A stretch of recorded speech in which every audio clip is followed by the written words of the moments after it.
नमस्कार, city post में आपका स्वागत है। मैं स्नेहा भारती आपके साथ। बिहार के मुख्यमंत्री नीतीश कुमार ने बुधवार को कई सौगात दिए। जी हां, राज्य के 3 एचएस समेत कई बाईपास का लोकार्पण किया मुख्यमंत्री ने। आपको बताते चले कि दोपहर 1 बजे सीएम अपने आवास से वर्चुअल रूप में इसका शुभारंभ किए। कार्यक्रम में उप मुख्यमंत्री तारकिशोर प्रसाद, रेणु देवी समेत कई गणमान्य अतिथि मौजूद रहे। कार्यक्रम की अध्यक्षता पथ निर्माण मंत्री नितिन नवीन ने की। मुख्यमंत्री ने इस अवसर पर कहा कि पथ निर्माण विभाग बेहतर काम कर रहा है। उन्होंने कहा कि यह विभाग भी रेलवे की तरह ही काम करे। अभियंताओं से उन्होंने सड़कों के मेंटेनेंस पर ध्यान देने की ज़रूरत बताई।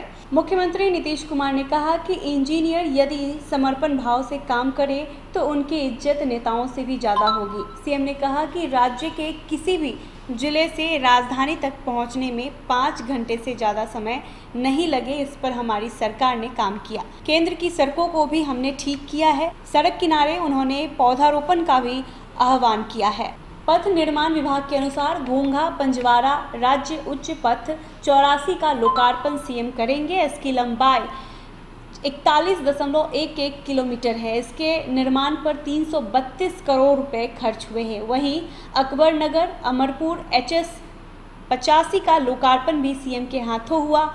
29.55 किलोमीटर लंबे इस सड़क के निर्माण पर 3 करोड़ रुपए की लागत आई है। वहीं 504 करोड़ की लागत से बनी 55 किलोमीटर लंबी बिहिया जगदीशपुर एचएस का भी लोकार्पण सीएम ने किया। इसके अलावा बीरपुर उदाकिशुनगंज पथ के तहत 4.55 किलोमीटर लंबी बिहारीगंज बाईपास भी जनता को सौंप दी गई है। इस पर 64.60 करोड़ रुपए खर्च हुए हैं। इन सड़कों से आवागमन में काफ़ी सुविधा होगी। पथ निर्माण विभाग के अपर मुख्य सचिव अमृत लाल मीणा ने बताया कि 31 अगस्त को शिलान्यास के साथ ही राज्य के दूसरे डबल डेकर फ्लाईओवर का निर्माण भी शुरू हो जाएगा। काम शुरू होने के 3 साल के भीतर निर्माण पूरा करने का लक्ष्य है। इस फ्लाईओवर के एक फ्लोर से आने तो दूसरे फ्लोर से जाने की व्यवस्था रहेगी। इसमें कारगिल चौक से एनआईटी के बीच 3 जंक्शन बनाए जाएंगे। पहला कारगिल चौक, दूसरा कृष्णा घाट और तीसरा एनआईटी के पास होगा। करीब 2.2 किलोमीटर लंबे इस फ्लाईओवर के निर्माण पर 422 करोड़ रुपए की लागत आएगी। के प्रति आभार प्रकट करते हैं और खास करके जो राज्य उच्च पथ जिसका निर्माण होना है पूरे बिहार में कटिहार बलरामपुर राज्य उच्च पथ के उन्नयन के साथ साथ कई हमारे राज्य उच्च पथ है जिसका कि आने वाले दिनों में निर्माण होना है। यह भी एक महत्वाकांक्षी योजना है और बदलते बिहार की एक उज्जवल तस्वीर है। हम इन्हीं चंद शब्दों के साथ पुनः माननीय मुख्यमंत्री जी के प्रति आभार प्रकट करते हुए कि आपकी सकारात्मक सोच ने बिहार को सड़क संपर्क या सड़क मार्ग को आज इस मुकाम पर आपने पहुंचाया है कि बिहार तेजी से विकासशील बिहार से विकसित बिहार की ओर बढ़ चला है। इन्हीं चंद शब्दों के साथ मैं आभार प्रकट करता हूं माननीय पथ निर्माण मंत्री जी का कि आपने इस अवसर पर हमें इसमें अपनी भूमिका निभाने के लिए हमें आमंत्रित किया। इसके लिए हम आभार प्रकट करते हैं। बहुत बहुत धन्यवाद। बहुत बहुत आभार, धन्यवाद माननीय उप मुख्यमंत्री महोदय श्री तारकिशोर प्रसाद जी को। और अब आज के इस अवसर के मुख्य अतिथि लोकार्पणकर्ता हमारे माननीय मुख्यमंत्री बिहार, आपसे आग्रह है कि आप अपना मार्गदर्शन और आशीर्वाद हमें दें। आज के इस कार्यक्रम में उपस्थित माननीय उप मुख्यमंत्री श्री तारकिशोर प्रसाद जी, माननीय उप मुख्यमंत्री श्रीमती रेणु देवी जी, माननीय ऊर्जा मंत्री श्री विजेंद्र प्रसाद यादव जी, इस कार्यक्रम की अध्यक्षता कर रहे पथ निर्माण मंत्री श्री नितिन नवीन जी, इस कार्यक्रम में उपस्थित ग्रामीण कार्य विभाग के मंत्री श्री जयंत राज जी, इस कार्यक्रम से जुड़े हुए माननीय सांसद दिनेश चंद्र यादव जी, माननीय सांसद श्री गिरधारी यादव जी, और इस कार्यक्रम से जुड़े हुए अनेक जनप्रतिनिधि, कुछ लोगों की जो सूचना मुझे मिली है, बांका के माननीय विधायक रामनारायण मंडल जी, धोरैया के माननीय विधायक भूदेव चौधरी जी, जगदीशपुर के माननीय विधायक राम बिशुन सिंह जी, तरारी के माननीय विधायक सुदामा प्रसाद जी और अन्य सभी विधायकगण, जनप्रतिनिधिगण, सभी नेतागण और इस कार्यक्रम से जुड़े हुए हमारे प्रधान सचिव श्री दीपक कुमार जी, बिहार सरकार के मुख्य सचिव श्री त्रिपुरारी शरण जी, विकास आयुक्त श्री अमीर सुभानी जी, पथ निर्माण विभाग के अपर मुख्य सचिव श्री अमृतलाल मीना जी, मुख्यमंत्री के प्रधान सचिव श्री चंचल कुमार जी, बिहार राज्य पथ विकास निगम लिमिटेड के प्रबंध निदेशक श्री पंकज कुमार जी, सूचना एवं जनसंपर्क विभाग के सचिव श्री अनुपम कुमार जी, हमारे ओएसडी गोपाल सिंह जी और इस कार्यक्रम में उपस्थित जिलाधिकारीगण, इस कार्यक्रम से जुड़े हुए सभी पथ निर्माण विभाग के अधिकारीगण, अभियंतागण और वीडियो कॉन्फ्रेंसिंग और वेबकास्टिंग के माध्यम से जुड़े हुए सभी पत्रकार बंधुओं, छायाकार बंधुओं और इस कार्यक्रम से जुड़े हुए विभिन्न स्थलों पर उपस्थित बहनों एवं भाइयों, मैं सबसे पहले पथ निर्माण विभाग को विशेष तौर पर बधाई देता हूं।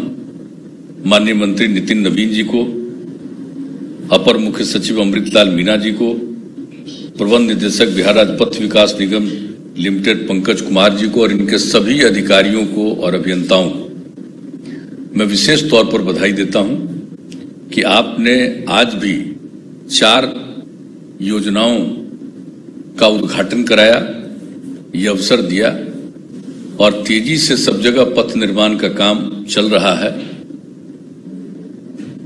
इसके लिए मैं विशेष तौर पर आपको धन्यवाद देता हूं और हम लोगों को बहुत उम्मीद है, बिहार के लोगों को बहुत उम्मीद है कि जो भी काम हो रहा है तेजी से, भी हमारे सभी साथियों ने अपनी बात कहने के सिलसिले में सब बातों को बता दिया कि पहले सड़कों की क्या स्थिति थी, 2005 तक क्या हालत था। हम लोगों ने पूरा का पूरा जो सर्वेक्षण कराया था 2006 में, तो स्थिति क्या थी, लेकिन उसके बाद जो हम लोगों ने सब जगह पथ का निर्माण और गांव से क्या लिंक था लोगों का, शहरों से क्या लिंक था, कितने लोग आते जाते थे, कितनी गाड़ियां चलती थी। अब उसके बाद जो काम शुरू किया, जब हम लोगों को मौका दिया बिहार के लोगों ने काम करने का, तो जो हम लोगों ने काम करना शुरू किया बिहार में, तो इसके लिए कितना पथ का निर्माण किया गया। और केंद्र सरकार में जब आदरणीय अटल बिहारी वाजपेयी जी प्रधानमंत्री थे, हम उनके सरकार में मंत्री भी थे, और उस समय जो उन्होंने शुरू किया केंद्र सरकार की तरफ से पथों के निर्माण के लिए राष्ट्रीय स्तर पर जो काम शुरू किया गया, और उसमें बिहार के लिए कितना जगहों पर चयन किया गया केंद्र सरकार के द्वारा, और फिर ये जो काम केंद्र सरकार के द्वारा और राज्य सरकार के द्वारा जो किया गया, उससे लोगों को कितनी सुविधा मिली। हम लोगों ने तो पहले सोचा था कि राजधानी पटना से जो दूर दराज का इलाका है, उससे सबसे दूर इलाके से चलकर पटना पहुंचने में 6 घंटे का समय लगे, इसके लिए काम शुरुआत किया। और जब वो पूरा हो गया, तब हम लोगों ने लक्ष्य रख दिया कि अब जो सबसे दूर के इलाके हैं, वहां से 5 घंटे का समय लगे पटना आने में। अब इसके लिए काम चल रहा, और अब कितना यातायात बढ़ गया, कितनी गाड़ियां बढ़ गई, तो उसको देखते हुए तो जो पहले सड़कें बनती थी, अब 7 मीटर चौड़ी रही, बहुत चीजें बनी। अब उसके बाद तय हुआ कि 10 मीटर हो, फिर हुआ कि 4 लेन बने। तो हर तरह से जो काम किया जा रहा है, और जान लीजिए जो भी हम लोगों का आज जो आपने उद्घाटन करवाया समूचा का, ये जो स्टेट हाईवे 102 जो बिहिया जगदीशपुर पीरो दनवार बिहटा है, state highway 85 Amarpur Akbar Nagar, state highway 84 घोंघा Panjwara, state highway 91 Bihariganj bypass. तो जो स्टेट हाईवे बना है, देखिए बहुत अच्छा स्टेट हाईवे हम लोगों का बनता है, और आवागमन लोगों का कितना बढ़िया हो रहा है। कभी सोचा था कि कितना समय और कितने समय में लोग जाते थे? अभी हमारी उप मुख्यमंत्री बोल रही थी कितना देर लगता था कहीं से कहीं आने में, और आज कितना समय लग रहा है। तो ये सब सुविधा तो हुई है, लेकिन अब गाड़ियां इतनी चलने लगी हैं कि अब उसके चलते हम लोगों को तो चौड़ीकरण पर और जोर देना है, और अब सब लोगों को खुशी हो गई है। तो जो सब तरह से, और देख लीजिए बिहार सरकार ने शुरुआती दौर में तो जो चला था और बहुत सारी केंद्र की जो योजनाएं थी वो ठीक नहीं थी, उसका देखभाल नहीं किया गया था, पहले की बनी हुई बहुत सारी, तो उसको भी हम लोगों ने करवाया, और 900 करोड़ से भी कभी 1000 करोड़ रुपया तक हम लोगों ने खर्च करके सब जो केंद्र की सड़कें थी उसको जो राज्य में बनी उसको भी ठीक हम लोगों ने करवाया था। तो शुरू से ही हम लोग लगे रहे, और हम लोग तो सोचे कि मिलेगा, तो नहीं मिला तो एक अलग बात है, लेकिन हर प्रकार से जो देखने का काम किया गया है, और जिस तरह से बाहर के लोग आते हैं और बिहार होते हुए जो आगे जाते हैं, तो किस तरह से बाहर प्रशंसा करनी शुरू की थी कि क्या अच्छी स्थिति है सड़कों की, क्या अच्छी स्थिति है लॉ एंड ऑर्डर की, जो बाहर इसके बारे में चर्चा करते थे। तो खैर ये सब करते रहे, और अंत में जिसका जिक्र किया गया कि अब हम लोगों ने तो तय कर दिया कि भाई 5 घंटा जो हमारा सबसे दूर की जगह है वहां से आने में लगे, उसके लिए अब काम हो रहा है। और कितना काम हो रहा है, सब चीज को बढ़ाने का काम हो रहा है। तो ये सब काम तो करना है, और अब तो और हम लोगों ने कर दिया है जो 7 निश्चय 2 का शुरू किया है सुलभ संपर्कता के अंतर्गत, कि सब चीज जो जितने शहरी क्षेत्र हैं उसके बाईपास का निर्माण कराया जाएगा, या जहां पर बाईपास के लिए जमीन नहीं मिलेगी तो फ्लाईओवर का निर्माण किया जाएगा। ये सब तय किया, और मुझे खुशी है कि ये पथ निर्माण विभाग ने इसको देख करके 120 चिन्हित स्थानों को चिन्हित कर लिया है जहां पर बाईपास के निर्माण की योजना पर कार्य किया जाएगा। तो ये सब काम जो शुरू किया जा रहा है, एक एक चीज समझ लीजिए कि किस तरह से सुविधा होने वाली है। और हम लोगों ने तो अब तय कर दिया कि सड़क का निर्माण तो करेंगे, पुल का निर्माण तो करेंगे, लेकिन उसके मेंटेनेंस का भी काम हम लोगों को करना है। हर हालत में मेंटेनेंस का काम करना है, और वो बहुत जरूरी है मेंटेनेंस करना। तो वो सबसे आवश्यक चीज है, और विभाग के द्वारा इसके बारे में तैयारी हो रही है। और मेरा तो सुझाव कि चाहे सड़क हो, पुल हो, या जो बिल्डिंग्स बनते, तो आप उसको टेंडर के माध्यम से करवाते हैं वो ठीक है, लेकिन उसके मेंटेनेंस का काम डिपार्टमेंट को करना, हम ये बार बार सुझाव दे रहे हैं। हम तो यही आग्रह करेंगे कि डिपार्टमेंट करे, इसमें और ज्यादा स्टाफ की नियुक्ति करनी हो, इंजीनियर्स की नियुक्ति करनी हो, ये सब को लगाए रहिए निरंतर रूप से। खाली ठेकेदारी से काम नहीं चलता। आप अगर करने लगिएगा तो आज आपको जितना खर्च हो रहा है मेंटेनेंस में, उससे कम खर्च में अगर डिपार्टमेंट खुद करेगा एक एक चीज का मेंटेनेंस, तो बहुत अच्छे ढंग से काम होगा, और सही मायने में डिपार्टमेंट के इंजीनियर्स को भी काम रहेगा। आजकल काम क्या होता है, तो पहले देखभाल न थोड़ा करते हैं भाई, या उसकी सहमति न देते हैं, या सैंक्शन न करते हैं। करने का काम तो ठेकेदार करता है।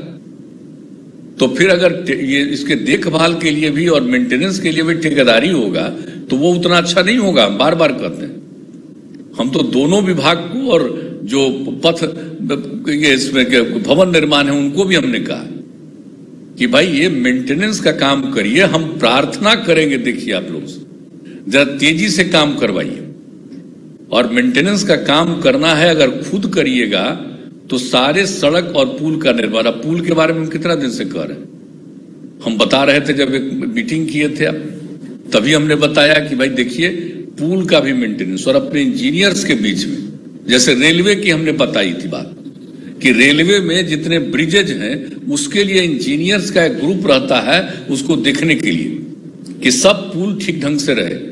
तो उसी तरह से हमने सुझाव दिया था कि हम लोगों को अपने पुल को भी हर तरह से देखना है, मेंटेनेंस का काम करना है। तो इसको जरूर देखिएगा, और बाकी तो कहां पर क्या बनना चाहिए ये सब तो हम लोग करते ही रहते हैं, और इसके लिए जो भी मेंटेनेंस के काम के लिए है उसको भी तो हम लोगों ने लोक शिकायत निवारण अधिनियम में भी शामिल किया है कि अगर कहीं पर मेंटेनेंस नहीं है तो शिकायत करेंगे तो उस पर काम भी होगा, और जिसके लिए जो जिम्मेवार है उनके ऊपर कार्रवाई भी होगी।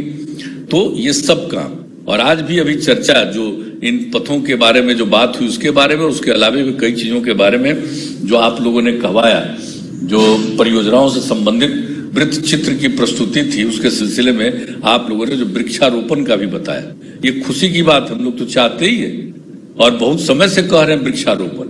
तो जितनी सड़कें बनती हैं, हम तो बार बार कह रहे हैं, सड़क थोड़ा ऊंचा है तो दोनों तरफ एक एक ही हम लोगों को नहीं लगाना है वृक्ष।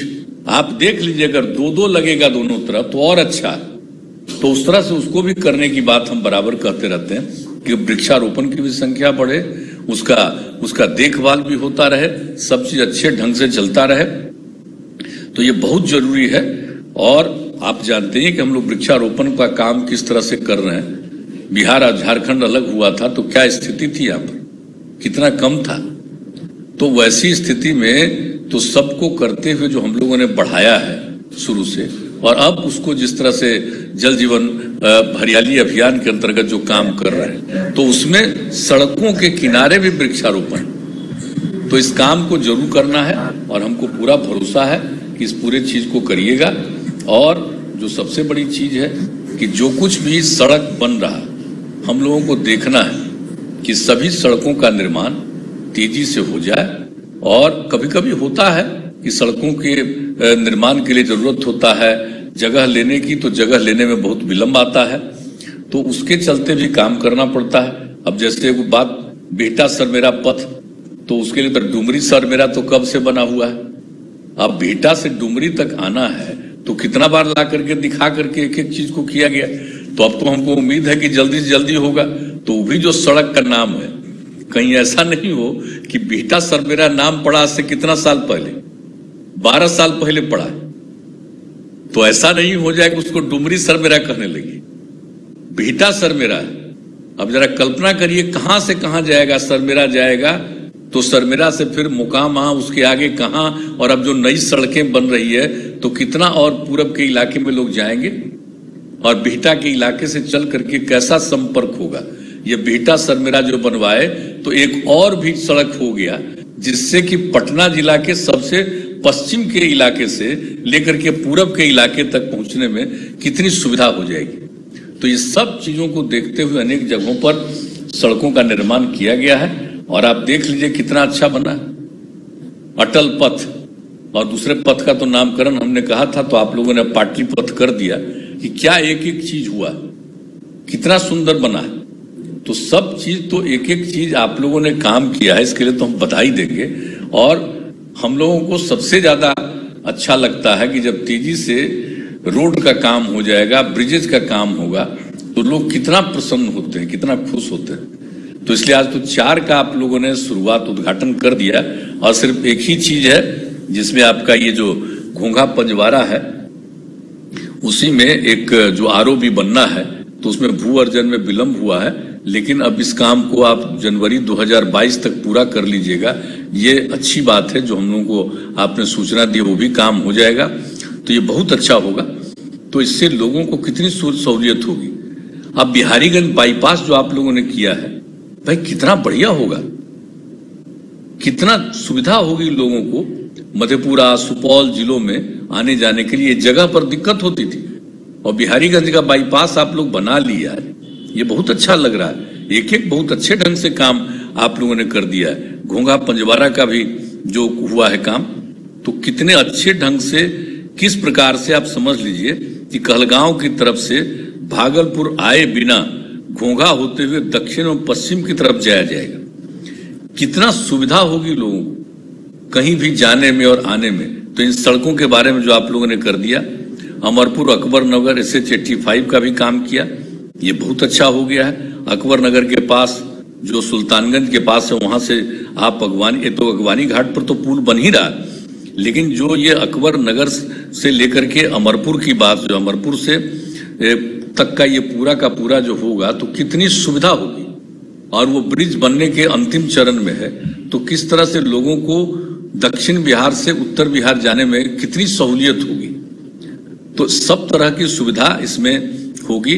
और फिर बिहिया, जगदीशपुर, पीरो, दनवार, बिहटा, ये जो इसका आप लोगों ने करा दिया है, इसका कितना फायदा होगा। इसमें तो आरा सासाराम रेल लाइन पर पीरो में आरओबी का भी निर्माण किया गया है। तो अब कितनी सुविधा होगी लोगों को एक तरफ से दूसरी तरफ जाने में, ये सबको पता चला जो है। तो लोग को लाभ होगा। और इसी तरह से अनेक योजनाएं जो बनी हुई है उसका लाभ होगा। और अब मुझे खुशी है कि बहुत सारी योजनाएं जो स्वीकृत हैं उसका टेंडर वगैरह भी हो गया, अब उसकी भी शुरुआत अब करने जा रहे हैं। तो जिस शुरुआत होगा उस दिन उसी की चर्चा हो, तो ये मुझे खुशी है। तो आप लोग करिए, लेकिन दोहरा करके सिर्फ एक मेरा अनुरोध है, और वो अनुरोध है मेंटेनेंस का, और किसी चीज का नहीं। बनाइए और उसका मेंटेनेंस करिए, और डिपार्टमेंट ही डिपार्टमेंटली करे। मेरी बात अगर गौर से सुन लीजिए और ध्यान दीजिएगा। शुरू में देखिए, हम भी इंजीनियरिंग पढ़े, लेकिन हमारे साथ पढ़े हुए इंजीनियर तो कब के रिटायर कर गए। हम केंद्र में अटल जी ने हमको बनाया था रेलवे का काम, तो इंजीनियरिंग का सबसे बड़ा डिपार्टमेंट तो वही है ना। तो पढ़ाई से लेकर के, और हमारे जो साथी पढ़ करके चीफ मुख्य तक होते हुए अपना रिटायर किए हैं कितने लोग, तो सबसे हमारी बात होती रहती थी, समझ गए ना। तो डिपार्टमेंट में अगर इंजीनियर लोग थोड़ा उसको लगे कि हमको बहुत मेहनत करना पड़ेगा, ये सब करेगा, समझ गए कि नहीं।